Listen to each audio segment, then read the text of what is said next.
ప్రస్తుత ప్రపంచానికి అవసరమయ్యే వాక్యం, ప్రస్తుత సమాజానికి అవసరమయ్యే వాక్యం. అది సిరీస్ రూపంలో ఏదన్నా ఒక వాక్యం చెప్తే బాగుంటుందండి అని చెప్పేసి చాలామంది సహోదరులు కోరటం వలన ఇది మొత్తం 3 భాగాలు. ఈరోజు నేను ప్రారంభించినటువంటి ప్రసంగం 3 భాగాలుగా ఉంటుందన్నమాట. యూట్యూబ్లో వస్తాయి 1, 2, 3 పార్ట్స్. మీరు చాలా జాగ్రత్తగా దాన్ని ఫాలో అవుతూ ఉండండి. మనం ప్రారంభించుకునే ఈ సిరీస్ టాపిక్ ఏంటంటే, దేవుడు స్థాపించిన వివాహ వ్యవస్థలో ఆయన ఇచ్చిన రాజ్యాంగం. వివాహం అనేది మీకోసం మాత్రమే కాదు. దేవుడు స్థాపించిన వివాహ వ్యవస్థలో ఆయన రాజ్యాంగం ఇదే. మీ వివాహం మీకోసం మాత్రమే కాదు, అది దేవునికి సంబంధించింది. దేవుని యొక్క వాక్యాన్ని కరెక్ట్గా సరిగా విభజించి బోధించే వాళ్ళు చాలా తక్కువైపోయారు. కారణం ఏంటంటే, వాళ్ళకు ఉన్నటువంటి ప్రాబ్లమ్స్, బలహీనతలు, మిగతా విషయాల వల్ల దేవుని యొక్క వాక్యాన్ని ధైర్యంగా సత్యంగా బోధించలేకపోతున్నారు. ఇప్పుడు మనం 1 by 1 మనం తెలుసుకుంటూ వెళదాం. అదేంటంటే, వివాహ వ్యవస్థలో అంటే మనం వివాహం అనే పదం వాడగానే మనం నేర్చుకోవాల్సింది ఏంటంటే, ఈ వ్యవస్థను దేవుడు స్థాపించాడు. గుర్తుపెట్టుకోవాలి మనం. ఇది ఎవరో ఒక మానవులు అనుకుంటే జరిగింది కాదు. ఎవరో మానవులు ఇలా మనం చేస్తే బాగుంటుందేమో, ఇలా ఉంటే బాగుంటుందేమో అని ఎవరో మనుషులు అనుకుంటే కలిగినటువంటి వ్యవస్థ కాదు. ఈ వివాహ వ్యవస్థను దేవుడు ఏర్పాటు చేసి మనం భారతదేశం నడిపించబడటానికి రాజ్యాంగాన్ని గౌరవనీయులు శ్రీ అంబేద్కర్ గారు ఎలాగిచ్చారో, అలాగనే క్రైస్తవులకు కూడా ఒక ప్రామాణిక గ్రంథం ఉంది, అది బైబిల్. దాన్ని కూడా మనం ఏమని పిలుచుకోవచ్చు అంటే ఆత్మీయ రాజ్యాంగం. అది దేవుడు మనకి ఇచ్చినటువంటి ఒక రాజ్యాంగం. అంటే ఇట్స్ ఎ ప్రిన్సిపల్స్ లా. అది దేవుడు మనకి ఇచ్చిన లా. అది కేవలం మీకోసం నా కోసం కాదు, అది నీకోసం నా కోసం ఏర్పాటు చేయబడింది కాదు. It's belongs to God. అది దేవునికి సంబంధించింది. కాబట్టి దేవునికి సంబంధించింది. ఎవరు ఎలా పడితే అలాగనే వివాహాలు చేసుకోవటానికి కుదరదు.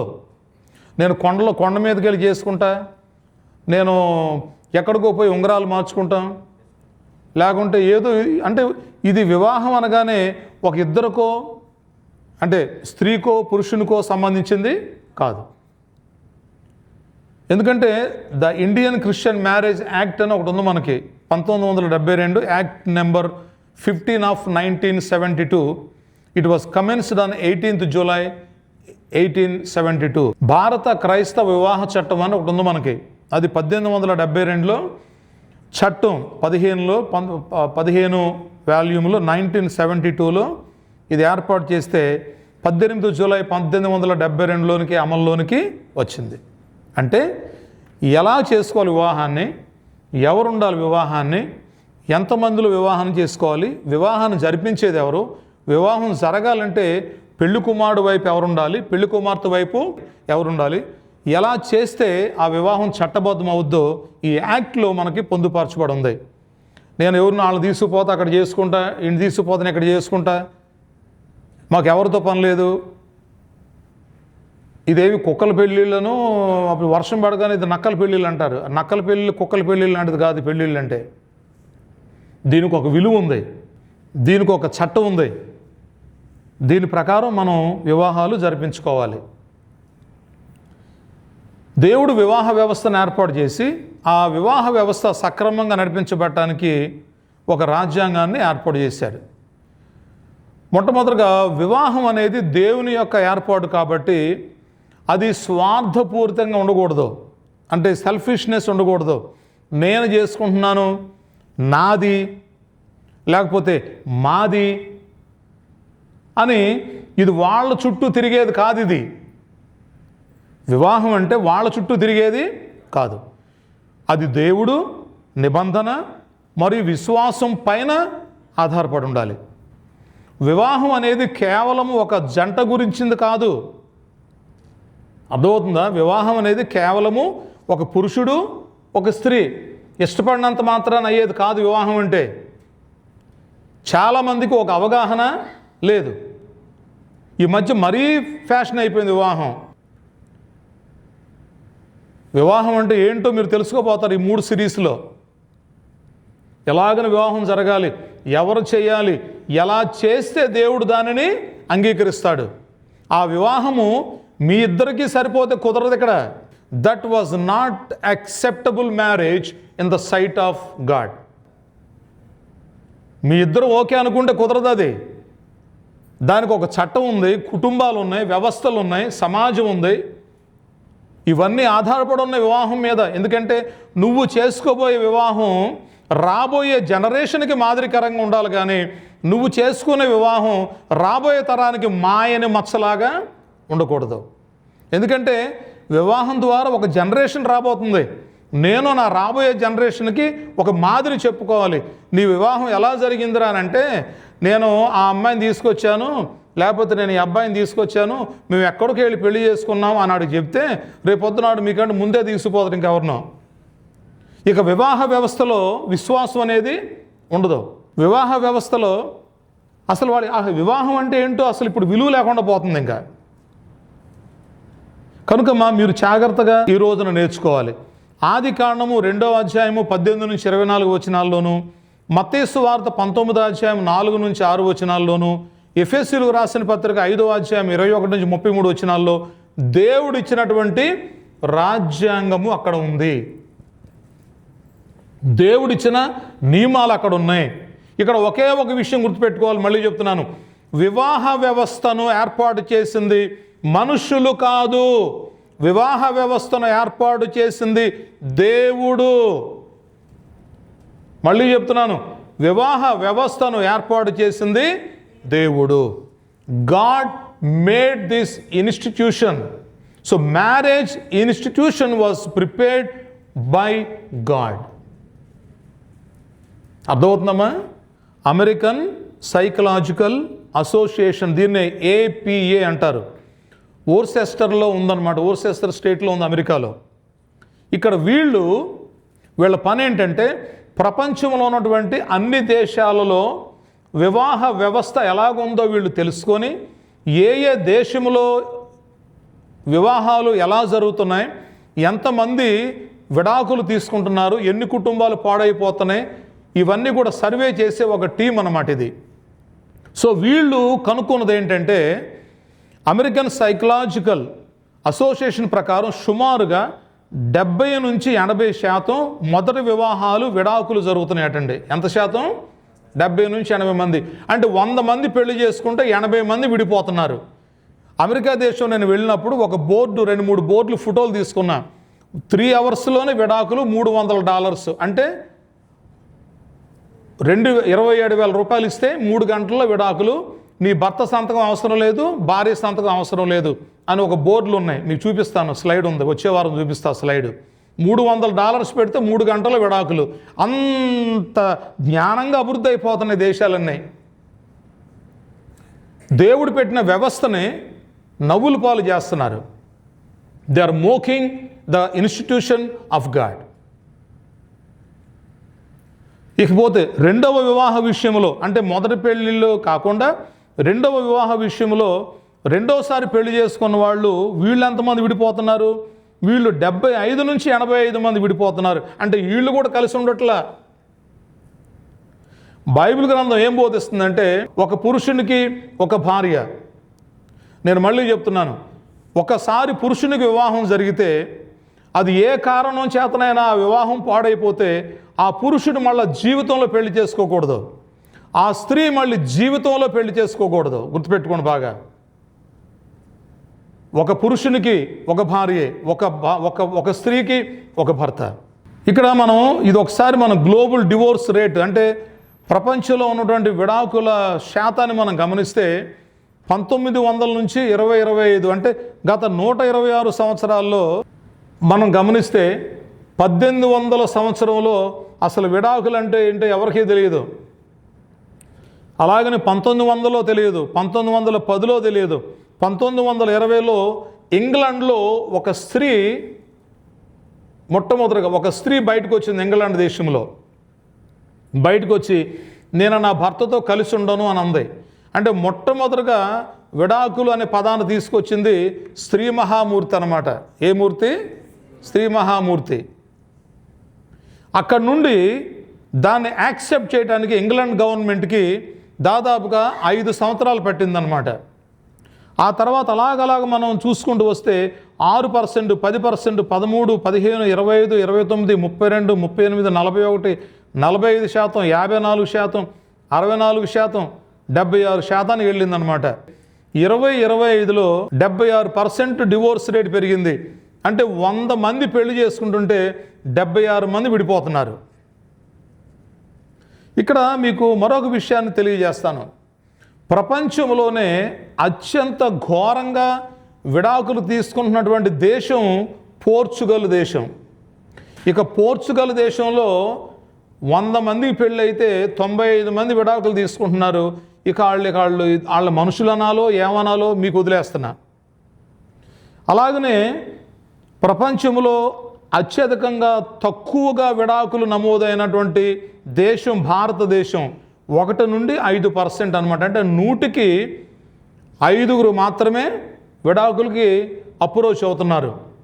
అంటే అంత ధన్యకరమైనటువంటి దేశంలో మనం జీవిస్తున్నాం కనుక భారతదేశంలో పుట్టినందుకు నేను చాలా గర్వపడుతున్నాను. నేను ఇతర దేశాలు వెళ్తుంటాను. అమెరికా, యూకే ఇలా వెళ్తున్నప్పుడు నా పాస్పోర్ట్ వాళ్ళు చూసినప్పుడు ఓ వెల్కమ్ అంటే భారతదేశస్తులు అంటే ఒక చక్కని గౌరవం ప్రపంచ దేశాల్లో మనకు ఉంది. వివాహం గురించి బైబిల్ ఏం బోధిస్తుంది? ఇప్పుడు మనం ఏది చేయాలన్నా, వివాహాలు చేసుకోవాలన్నా, మిగతా ఏది చేయాలన్నా మనకున్నటువంటి ప్రామాణిక గ్రంథం ఏది? బైబిల్. మనం ఏది చేయాలన్నా, ఏది ఆలోచించాలన్నా మనం వెళ్ళాల్సింది బైబిల్ దగ్గరికి. బైబిల్ దగ్గరికి వెళ్ళి బైబిల్ ఏం చెప్తుందో దాని ప్రకారం మనం చేయాలి. అది మన రెస్పాన్సిబిలిటీ. ఇప్పుడు ద్వితీయోపదేశకాండంలోకి వెళ్దాం ఒకసారి.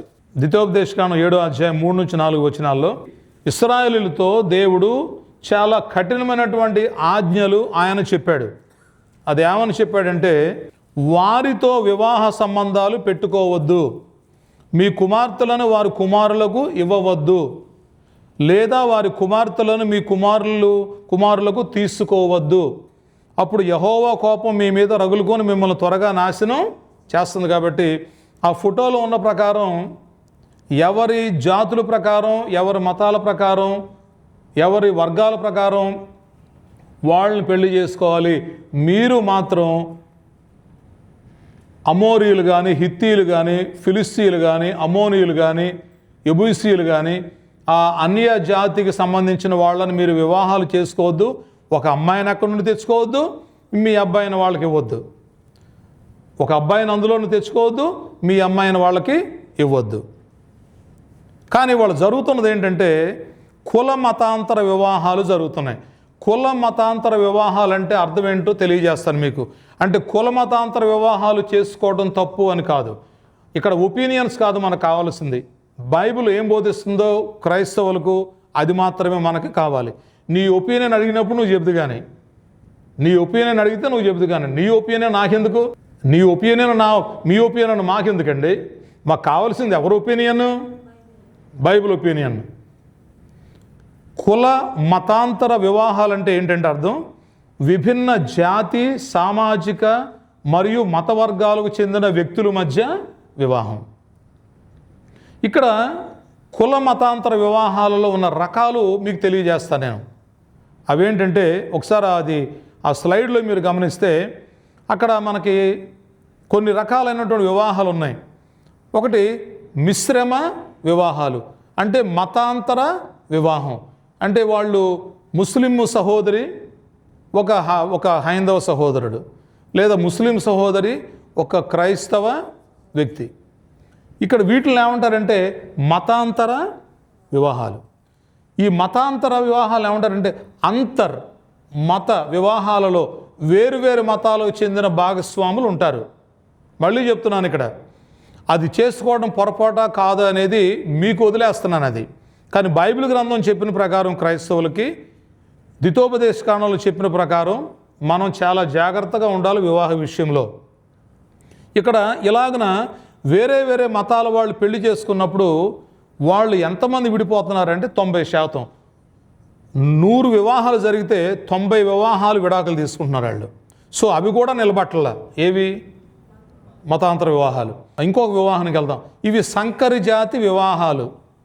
వీటిలో ఏమంటారంటే విభిన్న సంస్కృతుల వివాహం. ఒక నల్లోళ్ళు, ఒక తెల్లోళ్ళు. ఈ మధ్య మన భారతదేశస్తులు కూడా తెల్లోళ్ళ మీదకి ఎగబడుతున్నారు ఈ మధ్య. ఇక అది వాళ్ళ ఇష్టం అనుకోండి. వాళ్ళు ఎంతకాలం కాపురం చేస్తారు, ఎంతకాలం వాళ్ళతో ఉంటారనేది దేవుడు తెలుసు, మనం కూడా చూస్తూనే ఉన్నాం.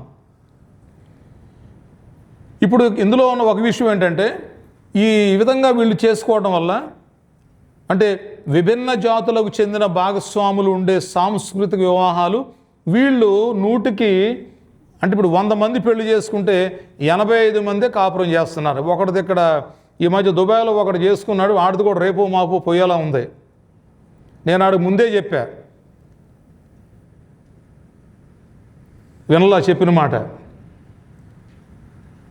ఇక్కడ ఒక ప్రాముఖ్యమైన సంగతి మనం గమనించాలి. 3వ వివాహం చూద్దాం. సాంప్రదాయ వివాహాలు. దీన్ని ఏమంటారంటే కుటుంబ వివాహాలు. దేవుడు చెప్పిన రాజ్యాంగం ప్రకారం దేవుడు ఏర్పాటు చేసిన వ్యవస్థను గౌరవించి చేసుకునే వాళ్ళు అన్నమాట వీళ్ళు. దీన్ని ఏమంటారు? సాంప్రదాయ వివాహం. దీంట్లో 1% ఉంది విడాకులు. అంటే 100 మందికి పెళ్ళి అయితే ఒకళ్ళో ఇద్దరు విడిపోతున్నారంతే. ఇది సాంప్రదాయ వివాహం. అటు అమ్మ తరపు బంధువులు, నాన్నగారి వైపు బంధువులు, ఒరే ఎవడికి ఇష్టం వచ్చినట్టు చేసుకోండిరా అని అంటే పోతుంది దేవుడిక. అలాగ చేస్తే ఇంకా అసలు ఇది సొసైటీ ఎలా ఉంటుంది?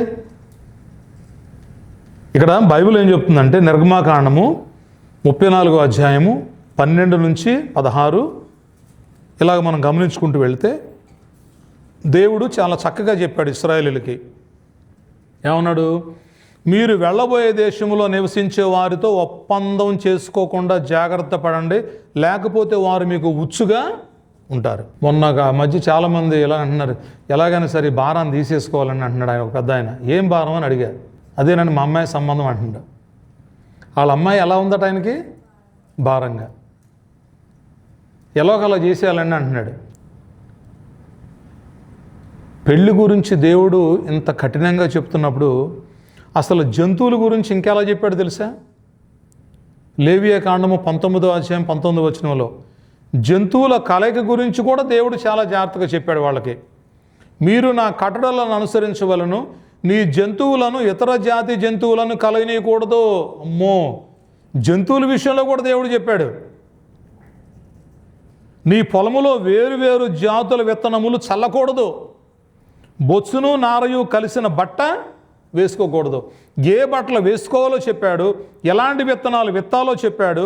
జంతువులు కూడా దేన్ని పడితే దాన్ని కలవనివద్దని చెప్పాడంటే దేవుడు ఆది నుండి కూడా వివాహ విషయంలో ఎంత జాగ్రత్తగా ఉన్నాడో, ఎంత ప్రణాళికలో ఉన్నాడో మీరు తెలుసుకోండి. అంతే. వివాహ విషయంలో ప్రజలు దేవుని ప్రణాళికని నాటి నుండి నేటి వరకు ఉల్లంఘిస్తూనే ఉన్నారు.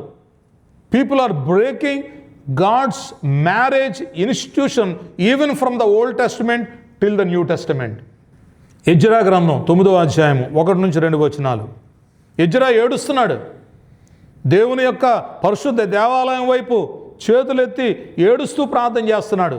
ఏమని చేస్తున్నాడు తెలుసా? నాయన, వీళ్ళందరూ కూడా నేను చెప్పాను ఆల్రెడీ మీరు అలాంటి పనులు చేయొద్దు అని.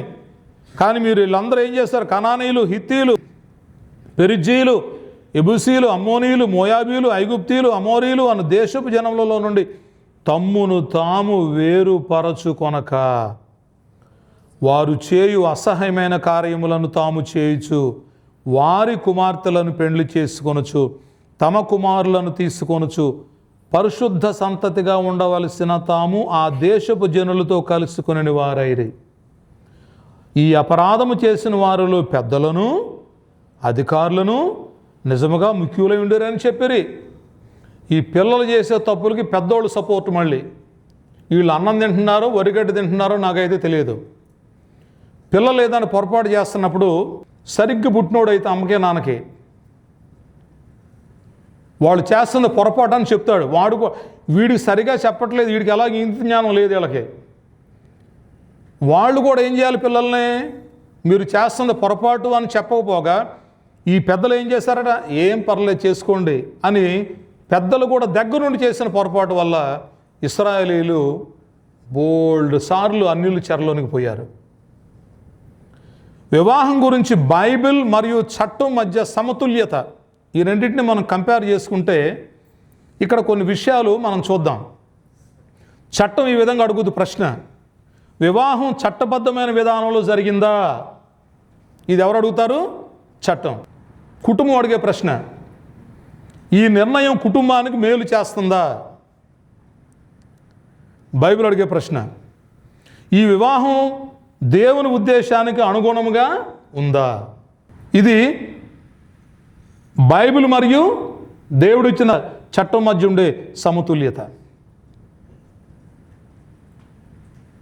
వివాహం చట్టబద్ధంగా జరగాలి.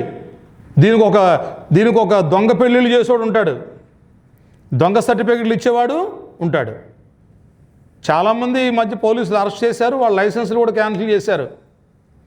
ఇప్పుడు వివాహాలు ఎలా చేస్తున్నారో తెలుసా ఇండియాలో? ఇప్పుడు సిసిల్కి సర్టిఫికెట్ ఉందనుకోండి, ఆ సర్టిఫికెట్ మన బన్నీకి ఇచ్చేస్తారు. బన్నీ దాన్ని తెచ్చుకొని ఏం చేస్తారో పెళ్ళిళ్ళు చేస్తున్నాడు. అలాగే చాలా పెళ్ళిళ్ళు జరిగాయి. అది తప్పు. అంత కర్మేం పట్టింది నీకు? దొంగ పెళ్ళిళ్ళు చేయాల్సిన అవసరం ఏంటి? మొన్న మాకు ఒక సంఘటన జరిగింది పుట్రాల చర్చిలో. ఇద్దరు భార్యాభర్తలు మా దగ్గర బాప్తిస్తం పొందారు. వాళ్ళు మాకు ఆరాధనకు వస్తున్నారు. అయితే వాళ్ళ అమ్మాయికి పెళ్లి చేయాలని అన్నారు. అప్పుడు మా స్థానిక సేవకుడు రెడీ అయిపోయాడు.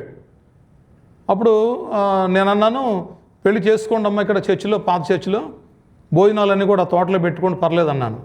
ఆ తర్వాత అమ్మాయి బాప్తిస్తం పొందిందా, అబ్బాయి బాప్తిస్తం పొందాడని అడిగాను. అప్పుడు ఎరుమోహం వేసుకొని చూస్తున్నాను. నా ఇంకా అదేంటయ్యా నేను అడిగిందని సమాధానం చెప్పు, ఆ అమ్మాయి బాప్తిస్తం పొందిందా అని అడిగా. ఆ అమ్మాయి బాప్తిస్తం పొందలేదండి. మరి ఆ కుర్రోడు బాప్తిస్తం పొందాడా? లేదండి, ఆ కుర్రోడు బాప్తిస్తం పొందలేదు. మరి నువ్వు ఎలా పెళ్లి చేద్దాం అనుకుంటున్న వాళ్ళకి అని అడిగా. హిందువులు పెళ్లి చేస్తావు పోనీ అన్నాను. క్రైస్తవుడు అయి ఉండి హిందువులు పెళ్లి ఎలా చేస్తాడు? రెడీ అయిపోయాడు చేయడానికి. ఇక్కడ చేయడానికి కుదరదు, నేను పర్మిషన్ ఇవ్వను అన్నాను. మొత్తానికి ఎలాగోలా చేసుకున్నారు బయటికి పోయి. అర్థమవుతుందా మీకు ఏం జరుగుతుంది ఇక్కడ ఇవాళ భారతదేశంలో? ఎస్పెషల్లీ క్రైస్తవుల మధ్య దిగజారిపోయి చట్టబద్ధంగా జరిగిందా? కుటుంబం అడుగుద్ది ప్రశ్న. ఈ నిర్ణయం కుటుంబానికి మేలు చేస్తుంది. అబ్బెబ్బే మా ఇద్దరు జరుగుతుంది మేలు చాలు, మీ ఇద్దరు జరగడం ఏంటి మేలు? ఇది ఎక్కడ పోదా? వివాహం వలన ఎవరికి మేలు జరగాలి? రెండు కుటుంబాలకి మేలు జరగాలి, రెండు కుటుంబాలకి ఆశీర్వాదం జరగాలి. అది వివాహం అంటే. బైబిల్ అడిగే ప్రశ్న: అసలు ఈ వివాహం దేవునికి ఉద్దేశానికి అనుగుణంగా ఉందా లేదా? ఎందుకంటే బైబిల్లో జరిగే వివాహంలో 3 భాగాలు ఉన్నాయి. నెంబర్ 1, ప్రతి వివాహానికి ఇవి చాలా అవసరం. మొట్టమొదట వివాహానికి ముందు జరిగేది ఏమంటారు? నిశ్చితార్థం. నిశ్చితార్థం జరిగిన తర్వాత మీకు తెలుసు నిశ్చితార్థం అంటే ఏంటో.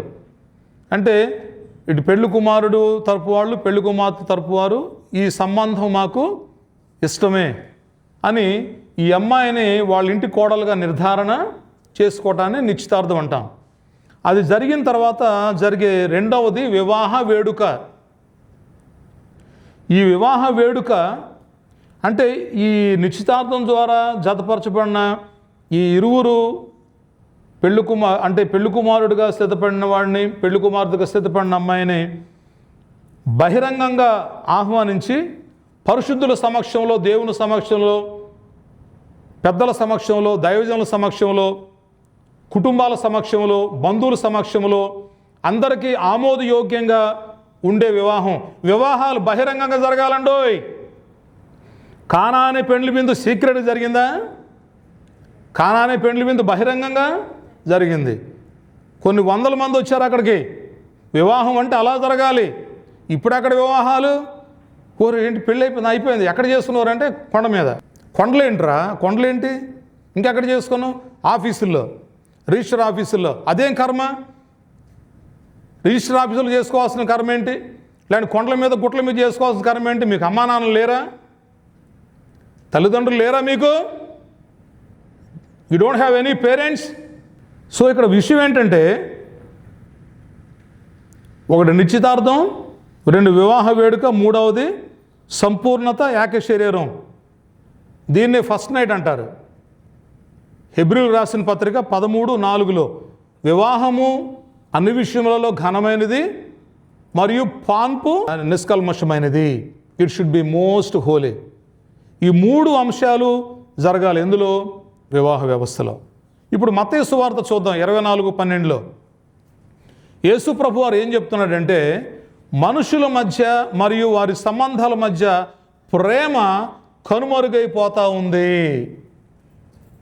మత్తయి సువార్త 24:12 అక్రమము విస్తరించుడుచే అనేకుల ప్రేమ చల్లారిపోవును. ఈ ప్రేమ అగాపే అని ఉంటుంది అక్కడ గ్రీకులో. అగాపే అంటే ఏ ప్రేమ ఇది? దేవుని ప్రేమ. బైబిల్లో యేసు ప్రభు వారు అపోస్తులు ఎక్కడైతే ప్రేమ అనే పదం వాడారో ఆ ప్రేమ అనే పదానికి గ్రీకులో ఉన్న అర్థం ఏంటంటే అగాపే, అంటే దేవుని ప్రేమ. దానికి మించినటువంటి ప్రేమ ఎక్కడ కూడా వేరే మాట బైబిల్లో లేదు. కానీ గ్రీకులో ప్రేమకి 4 అర్థాలు ఉన్నాయి. 1 ఈరోస్, 2 స్టోర్జ్, 3 ఫిలియా, 4 అగాపే అంటారు. ఈ 4 రకాల ప్రేమలు. ఈరోస్ అంటే శృంగారము లేక శారీరక ప్రేమను సూచించేదాన్ని ఈరోస్ అంటారు. స్టోర్జ్ అంటే కుటుంబ ప్రేమ. యేసు ప్రభు వారు లాజరు చనిపోయినప్పుడు అక్కడికి వెళ్ళినప్పుడు వాళ్ళ కుటుంబంతో కలిసి ఆయన కన్నీళ్లు విడుస్తాడు. దీన్ని ఏమంటారు అంటే వాళ్ళ మీద ఉన్న ప్రేమ. ఈరోస్ అంటే శరీర సంబంధమైన ప్రేమలు. 3వది ఫిలియా, ఇది సహోదరుల మధ్య ఉన్న ప్రేమ. యేసు ప్రభు వారు పేతురుతో, పేతురా నువ్వు నన్ను ప్రేమిస్తున్నావా అని అడుగుతాడు. అది అగాపే. కానీ పేతురు ఏమంటాడు? అవును ప్రభు, నిన్ను ప్రేమిస్తున్నాను అన్నాడు. అక్కడ ఫిలియా అని ఉంటుంది, అంటే సహోదర ప్రేమ. ఇకపోతే 4వది అగాపే, దేవుడు లోకమును ఎంతో ప్రేమించను. అదే ప్రేమ అన్నమాట అగాపే. ఇక్కడ కొన్ని విషయాలు మీకు నేను తెలియజేస్తాను. వివాహ వ్యవస్థలో 4 రకాలైన ప్రేమల్ని వీళ్ళు వాడుతున్నారు. అందులో నెంబర్ 1 అంటే ఈ 4 రకాలలో ఏది బలమైనది? జాగ్రత్తగా వినాలి. ఈ 4 వాడుతున్నారు వివాహానికి. కానీ ఈ 4 ఏ ప్రేమ నిలబడుతుంది చివరిలో మనం చూద్దాం. ఫిలియో అన్నాం, అంటే ప్రేమతో మిమ్మల్ని నమ్మిన మాట తప్పిన వ్యక్తిని మీరు తిరిగి పొందలేరు. ఇప్పుడు ఎవరన్నా ఏదన్నా ఒక మాట తప్పారనుకోండి, అలాంటి వ్యక్తిని మళ్ళీ మీరు దగ్గర తీసుకోలేరు. ఇప్పుడు బన్నీ అను విజయపాల్కి మధ్య ఏదైనా గొడవ జరిగిందనుకోండి, బన్నీని విజయపాల్ మోసం చేశాడు అనుకోండి, బన్నీని విజయపాల్ మోసం చేశారనుకోండి, ఇక బన్నీ విజయపాల్ని ఇక క్షమించలేడు. దాన్ని ఏమంటారు? ఫిలియో. అంటే ఇది కూడా వేస్ట్. 2వది ఈరోస్, ప్రేమతో మిమ్మల్ని మోసం చేసిన వ్యక్తితో మీరు ఎప్పటికీ సంబంధాన్ని కొనసాగించలేరు. ఈరోస్ అంటారు. ప్రేమించిన వాళ్ళు నమ్మిన వాళ్ళు మోసం చేయటం, ఇది కూడా నిలబడదు. ఇక 3వది స్టోర్గే, మీ స్నేహితుడు మిమ్మల్ని మోసం చేస్తే మీరు అతనితో కలిసి ఉండలేరు. అంటే ఇది కూడా వేస్టే. అంటే ఈ 3 కూడా ఎక్కడ కూడా క్షమాపణ కానీ ఎక్కడ కూడా మార్పు చెందడం కానీ లేదు. 4వది చూద్దాం. ఏంటది? అగాపే. ఇది దేవుని ప్రేమ. ఈ ప్రేమ ఎలాంటి తప్పునైనా క్షమించగలుగుతుంది. కొరింథీయులకు రాసిన పత్రిక 13:8. మొదటి కొరింథీ 13:8. విశ్వాసము, నిరీక్షణ, ప్రేమ ఈ 3 నిలుచును కానీ వీటిలో శ్రేష్టమైనది ప్రేమయే. ఈ బైబిల్లో ఎక్కడైతే ప్రేమను రాయబడిందో దీనికి అర్థం అగాపే, దేవుని ప్రేమ. అదిగో అక్కడ ప్రేమ శాశ్వత కాలం ఉండను కదా, అందుకని మేము ప్రేమించుకో. అరే బాబా, మీరు ప్రేమించుకున్న ప్రేమ వేర్రా, అది ఈరోస్. కానీ ఇక్కడ రాయబడిన ప్రేమ అగాపే, ప్రేమ శాశ్వత కాలము ఉండును. ఏ ప్రేమ? అగాపే. ఫిలియో ఉంటుందా శాశ్వతంగా? లేదు. ఈరోస్ ఉంటుందా శాశ్వతంగా? లేదు. స్టోర్గే ఉంటుందా శాశ్వతంగా? లేదు. శాశ్వతంగా ఉండే ప్రేమ ఏది? అందుకేనంటాం ప్రేమ, యేసుని ప్రేమ అది నిజము, దీనిని నమ్ము. అక్కడ మనం అన్నీ చూస్తాం. తల్లిదండ్రుల మధ్య, భార్యాభర్తల మధ్య ఇలాగ మనం పాడుకుంటూ వస్తాం. పాడుకుంటూ వచ్చి చివరికి ఏమని ఉంటుందా వచనంలో? ప్రేమ, యేసుని ప్రేమ, ధరలోని ప్రేమలన్నీయు స్థిరము కావు. మాట్లాడరే, పాట వచ్చు కదా. ధరలోని ప్రేమలన్నీయు స్థిరము కావు. ఏమైపోవును మరి? కరిగిపోయేదానాక ఎందుకు పడుతున్నారు వీళ్ళు? శాశ్వతం కాదని చెప్తూనే ఉన్నారు ఒక పక్కన. ఇక్కడ పాయింట్ మీకు నేను చెప్పి ముందుకు తీసుకెళ్తాను. అగాపే, దేవుని ప్రేమ. దేవుని జ్ఞానము లేని ప్రేమ, దేవునికి వ్యతిరేకమైన ప్రేమ నాశనానికి దారి తీయవచ్చు. జాగ్రత్తగా వినాలి. ప్రేమించడం తప్పు కాదు. న్యాయాధిపతుల గ్రంథం 16వ అధ్యాయం 4వ వచనంలో ఏమనుందంటే, ఆ తర్వాత సోరేకు లోయలో దెలీలా అను ఒక స్త్రీని అతడు ప్రేమించెను.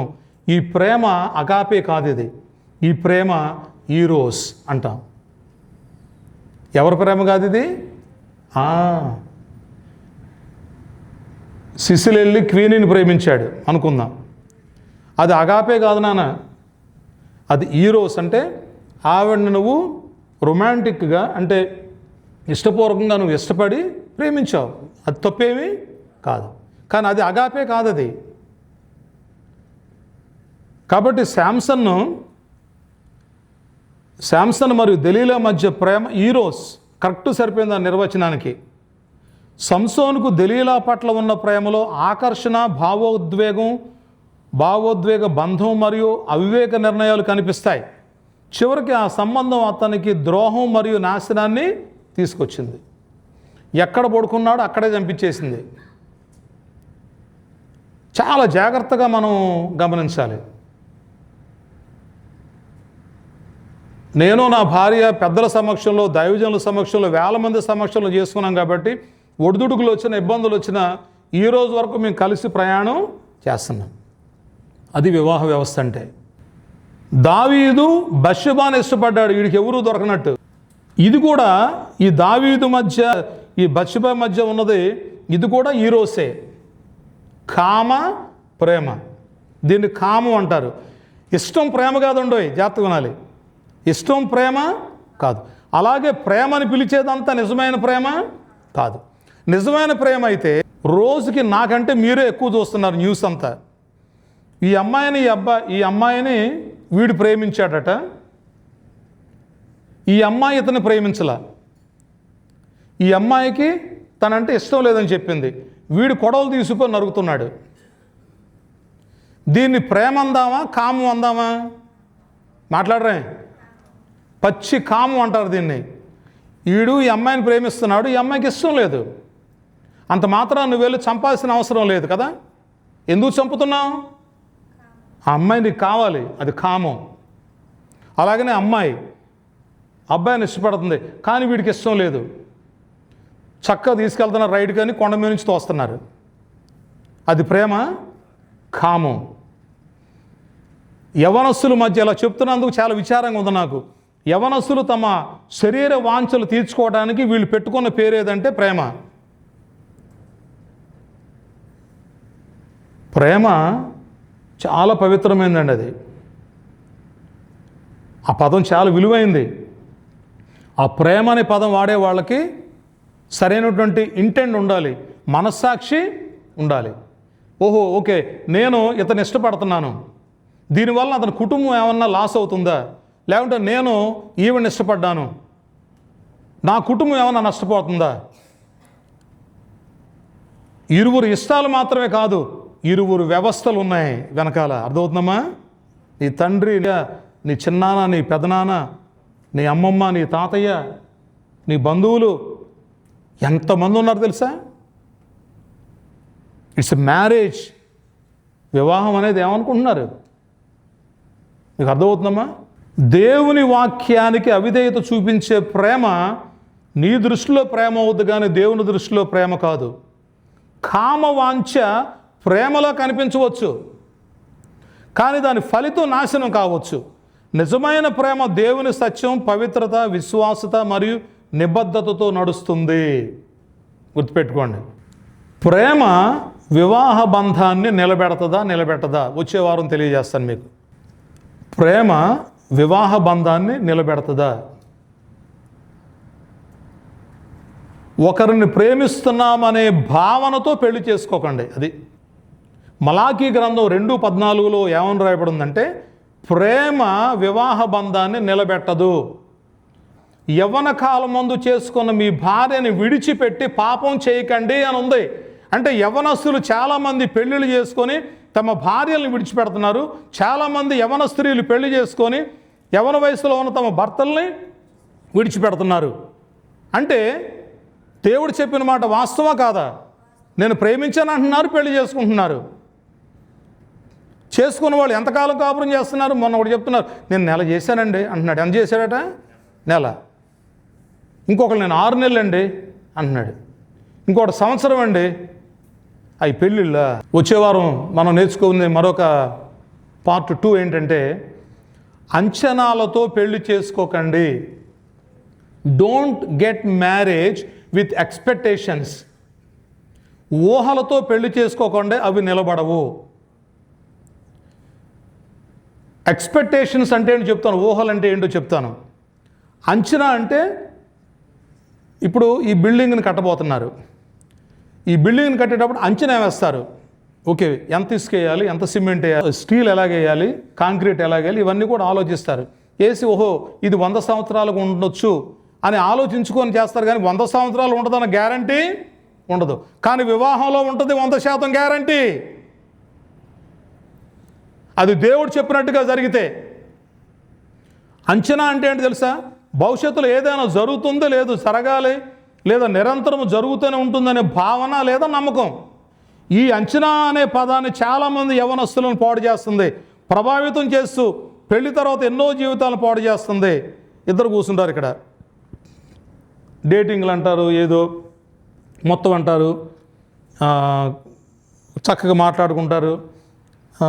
నాకు చికెన్ చారుతో ఎక్కువ ఇష్టం, నాకు కొంచెం స్పైసీగా ఉంటే ఇష్టం అంటే నేను కూడా స్పైసీగా నేర్చుకుంటాను అంటాడు. ఆ అవసరం అలాంటిది. మరి ఆ తర్వాత నాకు మీరు ఎటు వెళ్ళినా సాయంకాలం 6 వచ్చేయాలి, అది ఓకే. తర్వాత నేను ఎక్కువగా అల్లరి చేస్తాను, మా ఇంట్లో బాగా అల్లరి చేసేదాన్ని, మీరు నా అల్లరిని భరించాలి. ఇవి సినిమాలో చెప్పడానికి బాగుంటాయి కానీ నిజ జీవితాల్లో పనిచేయవి. నేను మా ఇంట్లో మార్నింగ్ 9 వరకు నేను లేవను, మా అమ్మే నాకు చేసేదాన్ని. ఇప్పుడు అత్తగారు కూడా నేను చేసేవాళ్ళు అనమాట వస్తే. ఇవన్నీ ఎక్స్పెక్టేషన్స్. మనం ఏం చేద్దామంటే మనం 2 పిల్లలనే కందాం, మనం 3వ వాళ్ళు వద్దు. తర్వాత నేను అప్పుడప్పుడు అలుగుతాను, నువ్వు నన్ను ఏం చేయాలి తెలుసా? బుజ్జగించాలి. ఇవన్నీ కూడా ఎక్స్పెక్టేషన్స్. ఇవన్నీ ఎక్స్పెక్టేషన్తో బాగానే మాట్లాడుకుంటారు, ఇద్దరు పెళ్లి చేసుకుంటారు. ఎక్స్పెక్టేషన్స్ అయిపోయిన తర్వాత ఏదన్నా కర్మగాలు 7 గంటలకు వచ్చాడు అనుకోండి ఇంటికి, ఇక ఆ రోజు రేవే. మరి నువ్వు నాకు ఏమని చెప్పావు? 6 కన్నా, ఇప్పుడు ఎంత అయింది? ఇవాళ 7 అయింది, రేపు 8 అవుతుంది, 9 అవుతుంది, 10 అవుద్ది. ఈ నడవండి, ఈ ఎక్స్పెక్టేషన్లతో నడవు. ఇది గుర్తుపెట్టుకోండి, ఇదే జరుగుతుంది ఇవాళ కోర్టుకి వెళ్ళే వాళ్ళలో ఎక్కువగా 25 సంవత్సరాల నుంచి 30 సంవత్సరాల వయసు వాళ్ళు ఎక్కువ మంది ఉన్నారు కోర్టు మెట్లు ఎక్కేది. దేని కొరకు తెలుసా? ఏంటమ్మా అంటే, సార్ పెళ్ళికి ముందు ప్రేమ గేమ అని నువ్వు ఏది ఇష్టమో చేస్తానని ఇలాగ అన్నాడండి, ఇప్పుడు ఎలాగ అంటున్నాడండి, వాళ్ళ అమ్మా నాన్న కావాలంటున్నాడండి. జ్ఞానం లేని పనులండి ఇవన్నీ. అమ్మ ఏం లేని పనులు? జ్ఞానం లేని పనులు. నాకు కటింగ్ వేస్తాడు తిరుపతి అని, మా కింద. రేపు ఇండియా వెళ్తున్నాడు సెప్టెంబర్లో. వాళ్ళ అమ్మాయిని చదువుకోమని పంపిస్తే ప్రేమించింది ఎవరినో, పెళ్లి చేసేసుకున్నారు. 3వ నెల నుంచి నరకం చూపించడం మొదలుపెట్టాడు. కొట్టడం, గీయటం, సిగరెట్లు కాలవటం. ఆ పిల్ల పారిపోయి ముంబై నుంచి పారిపోయి ఎలాగోలాగా నిజామాబాద్ వచ్చేసింది పిల్ల. నా కటింగ్ వేసుకుంటూ బాధపడతారు పాపం. ఇప్పుడు ఇంటికి వెళ్తున్నాడు, వెళ్ళి వాళ్ళతో మాట్లాడేసి ఆ విడాకులు ఏమి ఉంటే రాసేసుకొని, ఎంతకాలం అయిందా అన్న 3 నెలలు అయింది అన్నాడు. దుబాయ్ తీసుకొచ్చేసి ఎక్కడో చోట పెడదాం అనుకుంటున్నాను అయ్యగారు అని చెప్పేసి అన్నాడు. తప్పు అయిపోయింది నాన్న అని ఏడుస్తున్నాడు. ఇలాంటి వాడు అనుకోలేదు. అందుకనే దేవుడు తల్లిదండ్రులు ఇచ్చాడు. మీకేమో తల్లిదండ్రులు ఏమో శత్రువులుగా కనపడతారు. మేము జీవితాన్ని చూసిన వాళ్ళం అమ్మ, మేము జీవితాన్ని అనుభవించిన వాళ్ళం. ఏ తండ్రి కూడా ఏ కూతుర్ని కసాయుడి చేతులు పెట్టాలనుకోడు. ఏ తండ్రి కూడా తన కొడుకుని వేరే ఎలా పడితే అలాగ అమ్మాయిని తీసుకొచ్చి చేయాలని అనుకోడు. పిల్లలు పుట్టడంతోనే తల్లిదండ్రులకు కొన్ని ఊహలు ఉంటాయి, తల్లిదండ్రులకు కొన్ని అంచనాలు ఉంటాయి, తల్లిదండ్రులకు కొన్ని ఆలోచనలు ఉంటాయి. నా కూతురికి ఇలా పెంచుకోవాలి, ఇలా చేసుకోవాలని ఉండదు తండ్రికి. నా కొడుకుని ఇలా పెంచుకోవాలి, ఇలా చేసుకోవాలని ఉండదు తండ్రికి. కానీ అలా జరగటం లేదు ఇవాళ. కాబట్టి అంచనాలతో పెళ్లి చేసుకోకుండా చేసుకుంటే ఏం నష్టం వస్తుందో 2వ పార్ట్లో తెలుసుకుందాం. దేవుడు మిమ్మల్ని దీవించును గాక.